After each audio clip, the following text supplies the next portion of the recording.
All right, I'm here. Let's go. It's Davin. This is another episode of the Free Your Voice, Free Your Life podcast. And as always, I'm so happy to be with you. It's been a minute. I know we have so much to catch up on, lots to catch up on. I don't even know where to start. And I'm actually headed out of town tomorrow morning to head to Bentonville, Arkansas. If for some reason you live in or around Bentonville, Arkansas, I'm going to be performing at the Crystal Bridges Art Museum. I'm bringing The Reset, my signature immersive sound healing experience, to Bentonville on Thursday, the 2nd of May at 8 p.m. as a part of a big wellness festival that's going to be happening there. And I'm excited. I did not even know much at all about Crystal Bridges until the last year or so. But now it's coming to my awareness, and I'm like, this place seems awesome. There's so much cool stuff happening. And what's fascinating about this event that I'm going to play is that it centers, you ready for this? It centers an art piece / experience created by the singer-songwriter Jewel. And what's really fascinating about this is it centers an art piece that is created with drones. Apparently, Jewel has ventured into drone art, and I just love how random that sounds. I was thinking about this because when I try to explain to people that I'm going to Arkansas to do an immersive sound healing experience to kick off a weekend that premieres a drone show created by Jewel, that sounds wild, but it actually sounds in perfect alignment with the life that I'm living right now and in alignment with the type of people that I like to end up around, because I want to be around creative folks that will pivot, that will change, that will shift, that will grow. And I don't know Jewel. Maybe I'll know her after this weekend, but I think it's really cool that she would, I don't know, be able to evolve and find places and spaces that would support her in doing that. So I'm going to go check it out. I'll report back. I'm excited. But yeah, I'm kicking off the whole weekend with this experience there. And then I get to enjoy the museum campus and learn more about Bentonville. And yeah, excited. And then you know what I'm doing in 2 weeks from now, from that? I'm going to Porto, Portugal, because I am bringing VoxusExperience.com, VOXUS. I'm bringing Voxus, my improvisational singing experience that I bring to corporate groups. I'm bringing it to a world global human resources summit that is happening in Porto, Portugal. And I'm stoked because I've never been to Portugal, and this opportunity, I don't know, it feels divine. It feels so aligned, and I'm so excited.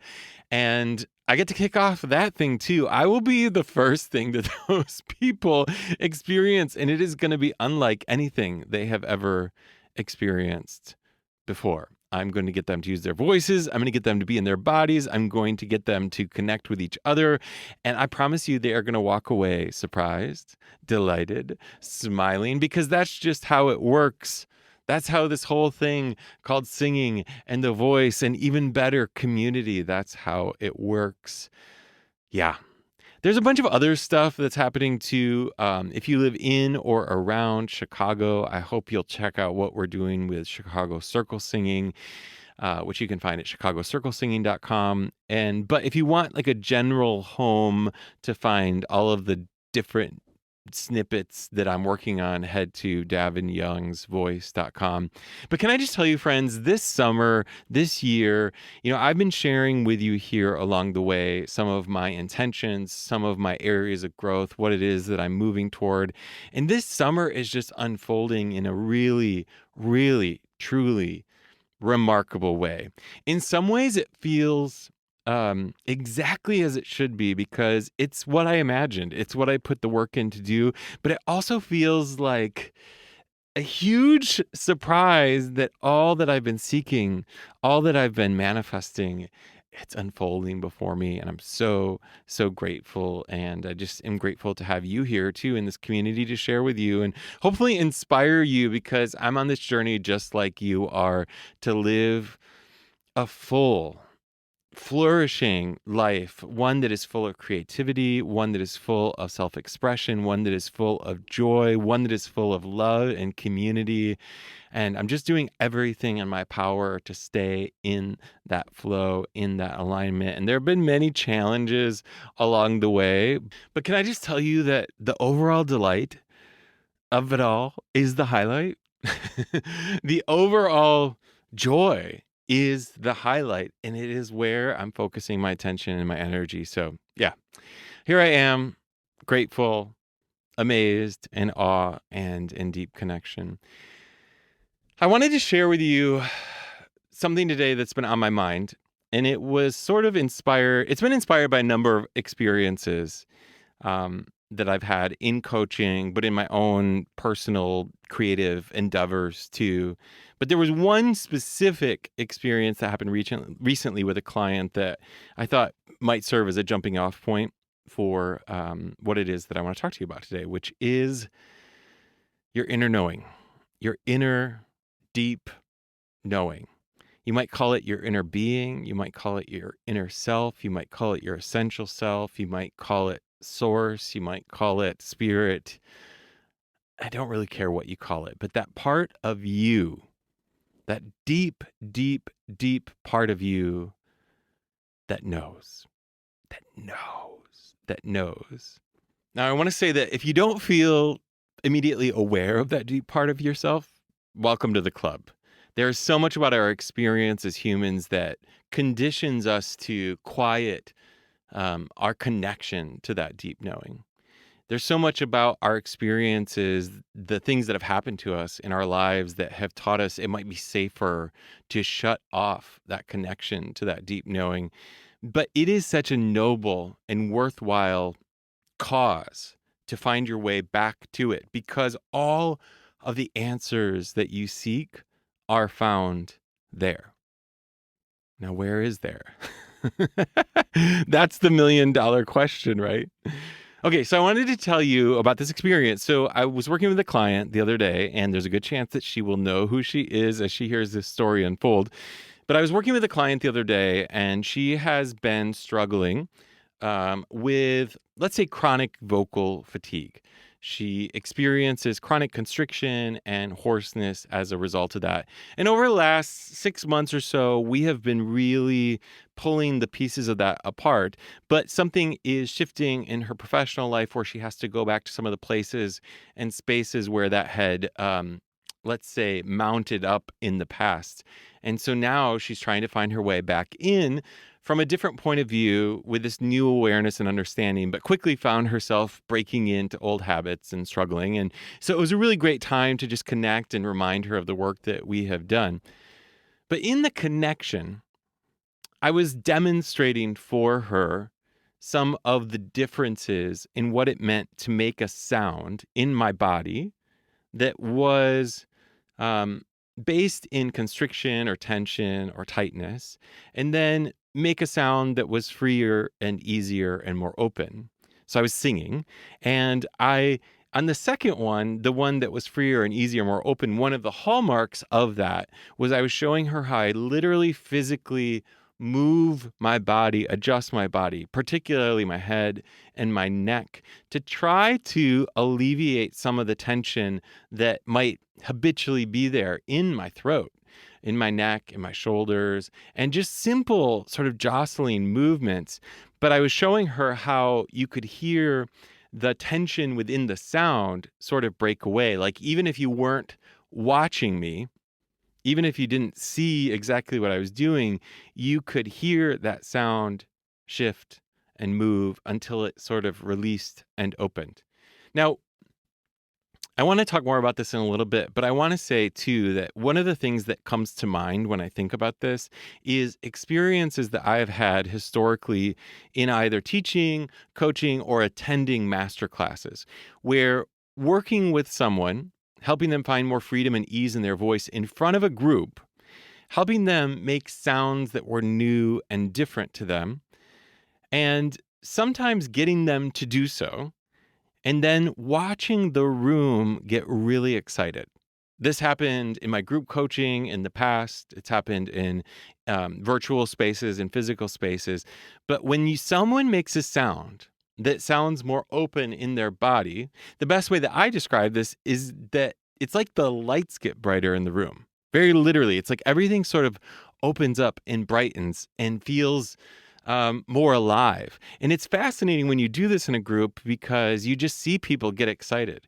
And the other really interesting part about this is often the person who is making the new sound or making the sound with more ease, their first reaction to the sound will be one of a big question mark. Like, what?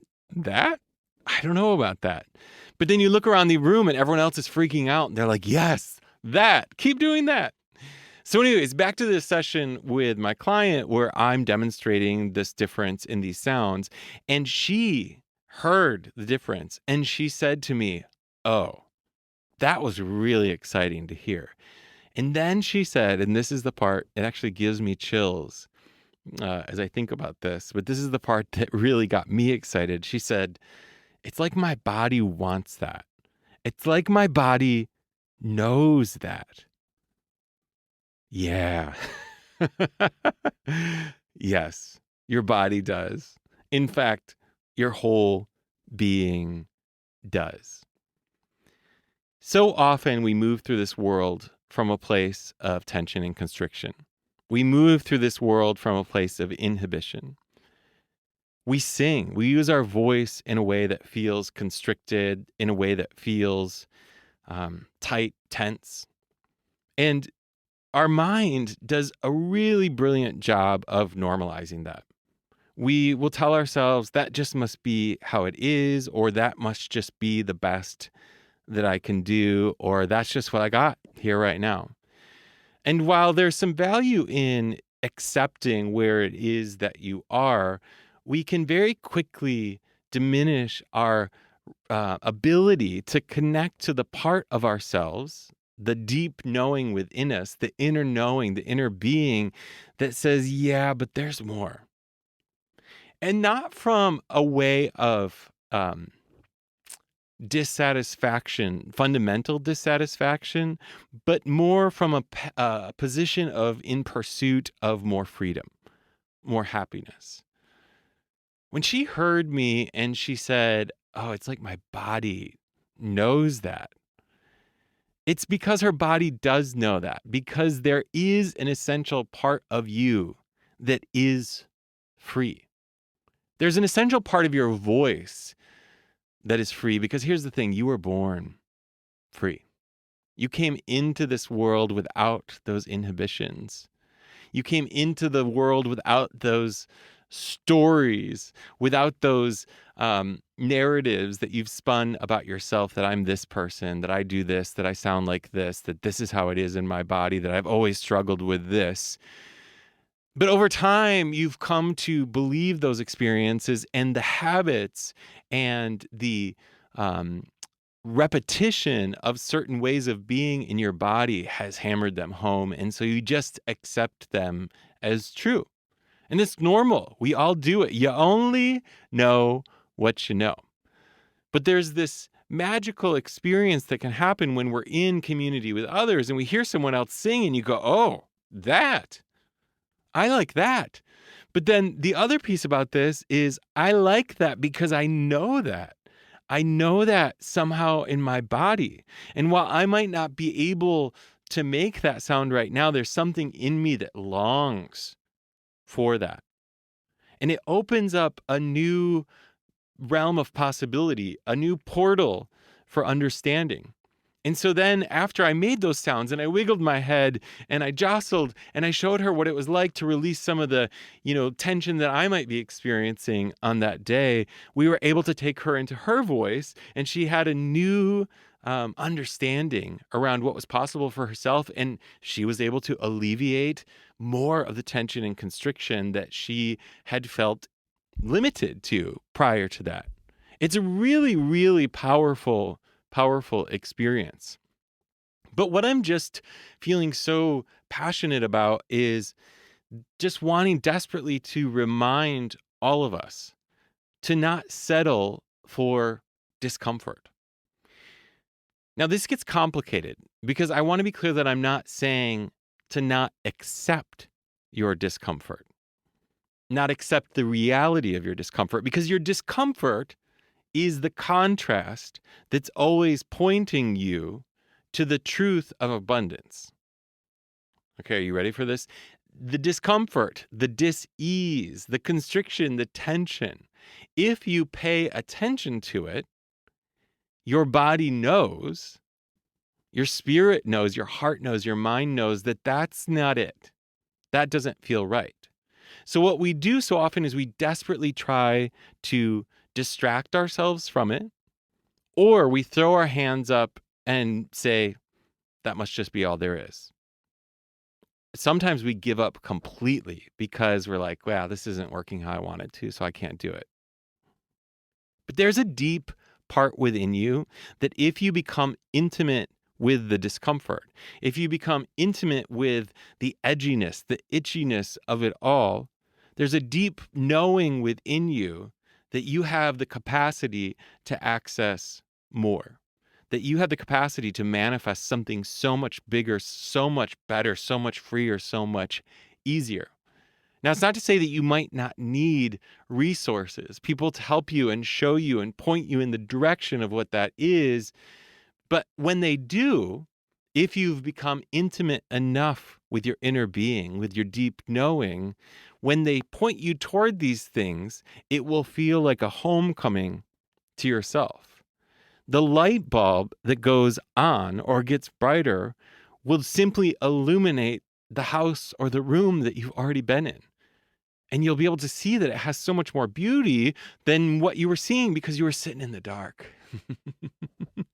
You were sitting in a dimly lit environment and going, man, the colors in here are sure dull.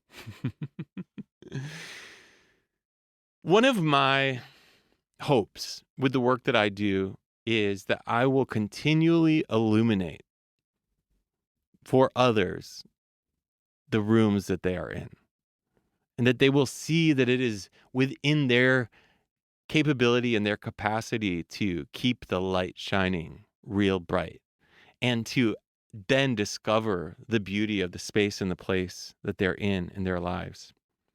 I see so often in the people that I work with a desperate desire for change. That's the only reason anyone would ever come to do the work that I do around healing and transformation with the voice, is this desperate desire for change. And I don't say desperate in the means of making it sound pathetic. I mean that we all want desperately to be as free as possible. That is a quintessential part of the human experience.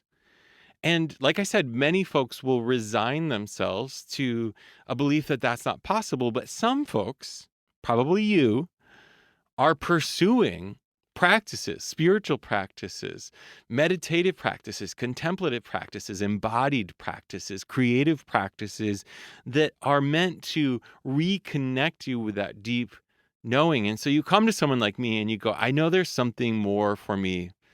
I know that my voice feels inhibited. I know that there are parts of how it is that I'm showing up that I just feel stuck. I know this isn't all there is. And I'm able to reflect back to you, you're right. There's so much more. But what's powerful is that if I do my job right, I'm not going to be the one that tells you what the more is. I'm going to alert you to the deep inner knowing you have within yourself. I'm simply a mirror reflecting you back to you because we share this common human experience. And just because I've had the experiences that I've had and I've had the knowledge and wisdom of experience, I'm able to observe and say, hey, look at this, check out this. What about this? But the most powerful thing I can do for you, the most powerful thing I think I do for anyone, is write them a permission slip to go bigger, to dream bigger, to reconnect with the possibility of freedom, to reconnect with the possibility of ease, to break apart the story of inhibition, to break apart the stories of insecurity, to break apart the narratives that say, I'm the type of person that does this. I'm the type of person, well, I've always been like this. Well, I've always struggled like this. Well, I struggle with my breathing. Well, I can't sing in head voice. Well, I suffer from stage fright. Yep. Yeah, I know. I hear all of those stories with sympathy and empathy. But my immediate thought is, yeah, but like I hear beneath those stories your inner voice going, that's not it. That's not all of it. There's more. There's so much more. And so what I do is I write you a permission slip to explore the moreness of you, the moreness of your voice. And in turn, to be alerted, to become aware of the moreness, the abundance of the universe. In fact, I might even make you aware that all of the aspects of your being are conspiring together to set you up for success. Just like my client said, it's like my body knows that. My body wants that. Could it be that your body is pre-programmed to seek freedom? Could it be that if you unfolded the story that you are stuck, that you might then discover that you are inherently open and free, and that all of these things have happened to you, all of these experiences have happened to you, and some of them have been more significant than others. Some of them have been significant traumas, and the hallmark of being traumatized is a sense of stuckness. But that's not your whole story. Not by any means. Is your essential self stuck? Or is it your throat that feels stuck? Is your essential self stuck? Or is your career path that which feels stuck? Are you stuck? Or is it your relationship that needs a nudge? That's probably gentle for most of us, right? Generally, relationships need a real kick in the ass to change. I just feel so strongly that when you become aware of the possibility that freedom is within arm's length, that it's so much closer, actually, that it lives within you, that then so much starts to unfold for you. A momentum occurs that you become aware of the words that you say and the thoughts that you think and the physical habits you exhibit. You start to want to move your neck around while you sing to see if you can find more freedom in the instrument. And you move away from the old stories of judging the sound and going, man, I sound awful. I'm a terrible singer. And you step into, okay, that sound isn't exactly what I want. It sounds tight. What if I moved my neck?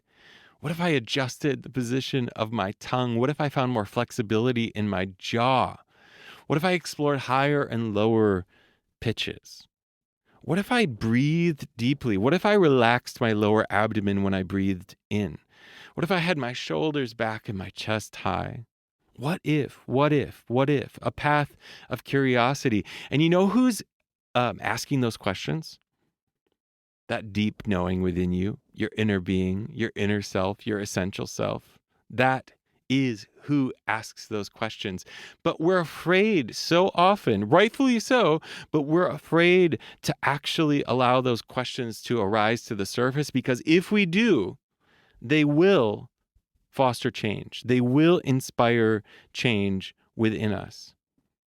And here's the thing about change. It feels scary at first, just like the person in front of the master class where everyone in the room is going, yes, that sounds so good. Keep doing that. And the person looks at them all and goes like, what? That?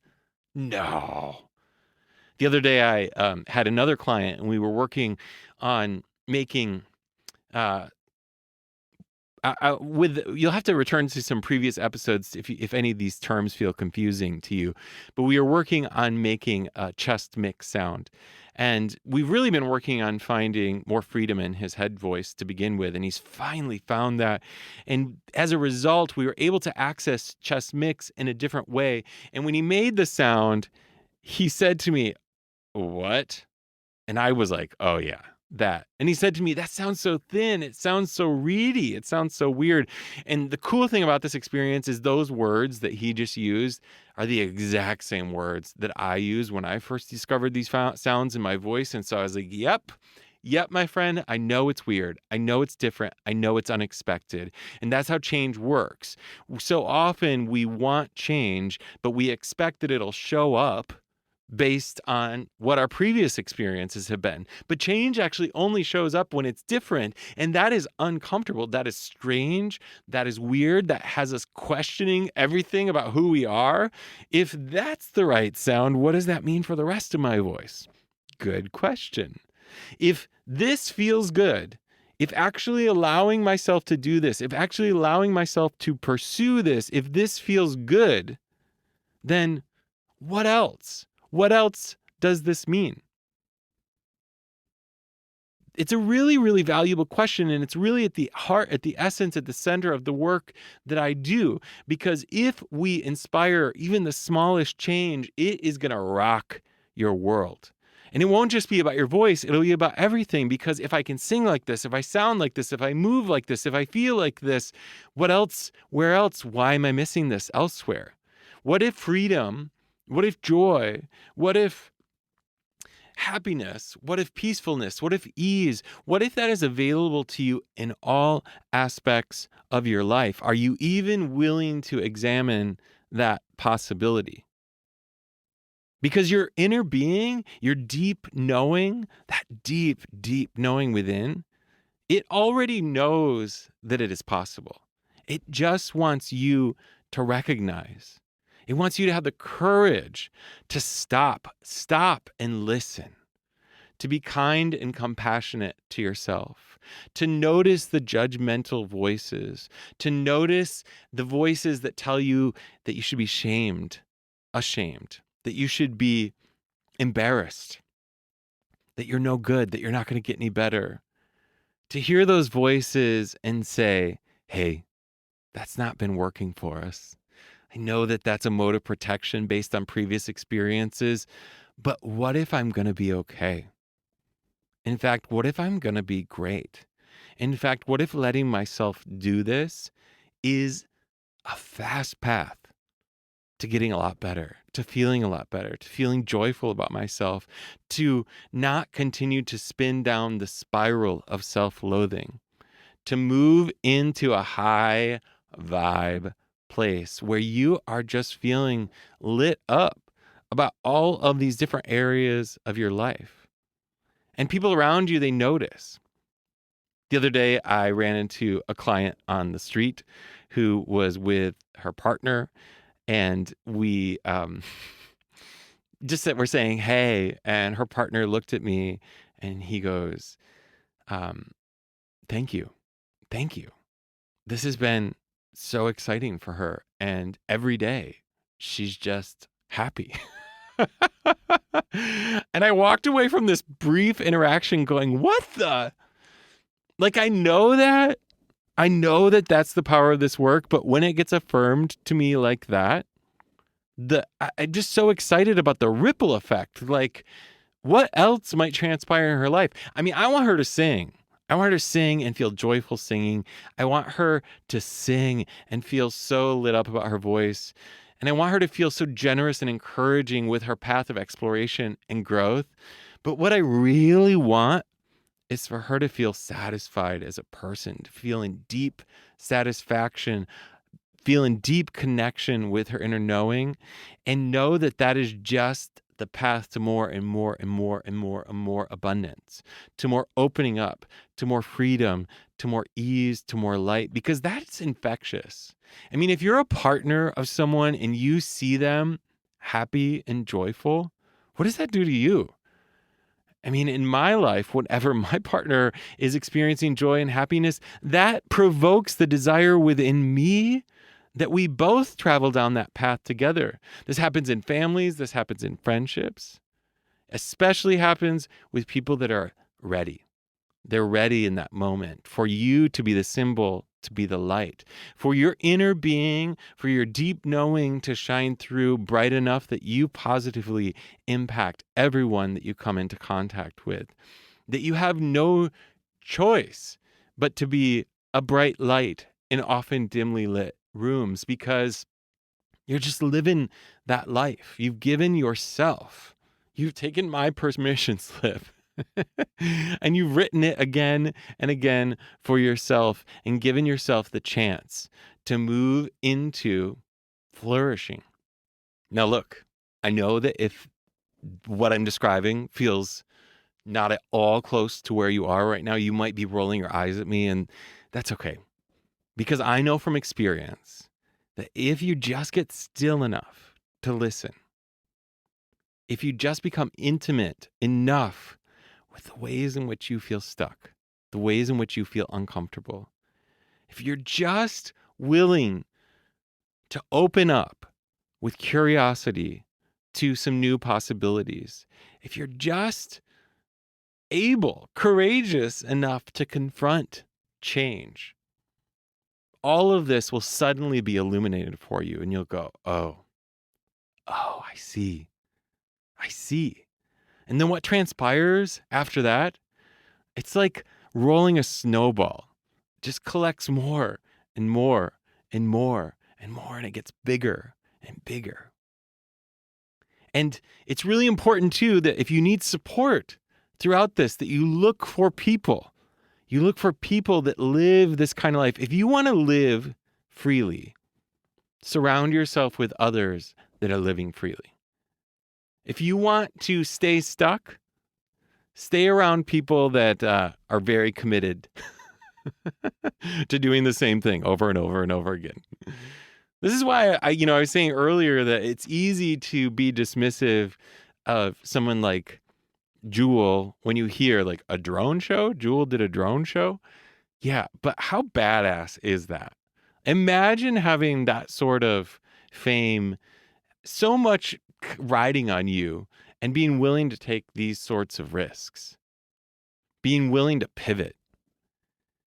This to me is really exciting, and I just long to always be around people that are willing to change, grow, expand, explore, be curious, and be so intuitive in their guidance, in their deep inner knowing, and trusting that even though it's wacky sometimes and it doesn't make sense, that it's exactly what they should give a try to. The last thing I want to say about this is oftentimes this deep inner knowing, when you first allow yourself to encounter it. So again, the path to this might be to acknowledge the suffering, to really, really become intimate with the discomfort. And then as a result, feel inspired to create change.